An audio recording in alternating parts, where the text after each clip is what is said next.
Hallelujah, praise the Lord, सब कुछ जय मसीह की। आज का टॉपिक है आत्मिक जीत। आज मैं आपको बताना चाहती हूँ कि जब परमेश्वर हमारे संग होता तो हम कैसे सारी आत्मिक लड़ाइयों को जीत जाते हैं। जैसे जब हमारे संग होता तो हम आत्मिक लड़ाइयाँ जीत जाते हैं। हालेलुया। जब हमने न्याय की पुस्तक 15 और 16 पढ़े तो उसमें लिखा है कि शिमशोन जो था वो परमेश्वर का नाज़ीर था, वो माँ के पेट से नाज़ीर था। नाज़ीर का मतलब होता है स्पेशल इंसान जो परमेश्वर के द्वारा चुना हो। वो यहूदियों को पलिश्तियों से छुड़ाने के लिए चुना हुआ था। उसके ऊपर एक परमेश्वर का आत्मा रहता था, यहोवा उसके संग रहता था। हालेलुया। लिखा है यहोवा उसके संग रहता था, पवित्र आत्मा बल से उस पर उतरता था। हालेलुया। वहीं जब 15 की 9 पढ़े तो उसमें लिखा है जब पलिश्तियों ने यहूदियों पर चढ़ाई की तो यहूदी जो थे ऑलरेडी यहूदा पर प्रभुता करते थे। ये जब पलिश्तियों ने यहूदा पर चढ़ाई की तो यहूदियों ने कहा कि तुम हम पे क्यों चढ़ाई करते हो। तो उन्होंने कहा शिमशोन को बांधने के लिए। हालेलुया। शिमशोन ने कुछ ऐसे काम किए होंगे जो जिसकी वजह से पलिश्तियों को गुस्सा आया और वो शिमशोन पर चढ़ाई करने के लिए आया और शिमशोन को बांधने के लिए आए। तो यहूदियों ने क्या किया कि उसको नई रस्सियाँ ला के उसको बांध के पलिश्तियों के हाथ दे दिया। तो जैसे पलिश्तियों ललकारने लगे, उसे मारने लगे, तो लिखा है 15 की 14 पढ़ो तो उसमें लिखा है यहोवा का आत्मा उस पर बल से उतरा। हालेलुया।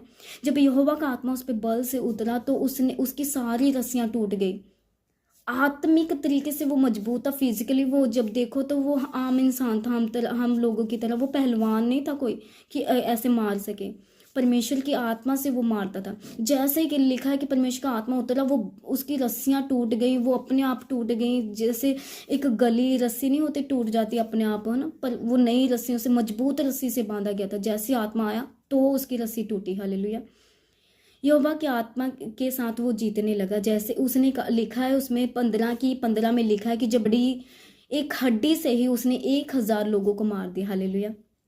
तो जैसे परमेश्वर, एक शिमशोन अकेला था, उसके साथ कोई लड़ने वाला नहीं था, सिर्फ परमेश्वर था उसके संग। हालेलुया। जब परमेश्वर उसके संग था तो उसने लिखा है उसमें 1000 लोगों को मार दिया। हालेलुया। वहीं अगर दूसरी तरफ हम देखें कि शिमशोन ने पाप किया, है ना, दलीला के साथ व्यभिचार किया, तो जब दलीला ने कहा कि शिमशोन को बोला कि देख पलिश्ती तेरी घात में है, तो वो उठा, उसे लगा कि हाँ मैं पहले के समान पलिश्तियों को मार दूंगा, मैं वैसे ही रस्सियों को तोड़ को, मैं तो ऐसा हूँ। तो उसे नहीं पता था उस टाइम उसको परमेश्वर का आत्मा छोड़ के चला चुका है। 16 के 20 में लिखा कि यहोवा का आत्मा उसको छोड़ के जा चुका था। हालेलुया।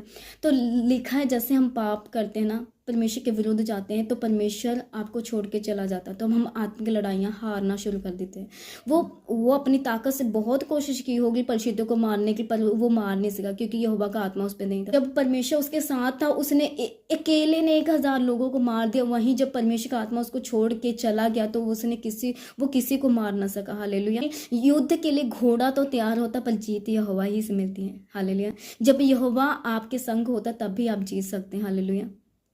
वह हमारे संग कैसे होगा? जब हम परमेश्वर के साथ रिलेशनशिप बिल्ड करेंगे, जब हम उपवास में जाएंगे, वचन पढ़ेंगे, तब भी हम परमेश्वर हमारे संग होगा। जैसे ही हम पाप करते हैं परमेश्वर का आत्मा हमें छोड़ के चला जाता, हम आत्मिक लड़ाइयाँ हार जाते हैं। हमारे ऊपर जैसे हम पाप में जाते हैं बीमारियों का कब्जा होना शुरू हो जाता है, इवल स्पिरिट हम पे ज़्यादा अटैक करने लग जाते हैं। हालेलुया। तब हम कितना भी अपनी ताकत लगा लें तो हम जीत नहीं सकते। देख लो शिमशोन का भी वही हाल हुआ। शिमशोन पाप में चला गया, पर उसे जब तक परमेश्वर का आत्मा उसके संग था वो लड़ता चला गया, वो जीतता चला गया। अकेले उसके साथ कोई सेनापति नहीं था, पर सिर्फ परमेश्वर का आत्मा यहोवा उसके संग रहता था, परमेश्वर उसके संग था। जब परमेश्वर संग हो ना तो हम जीत सकते हैं, जब परमेश्वर संग ना हो तो हम सारी आत्मिक लड़ाइयाँ हार जाते हैं।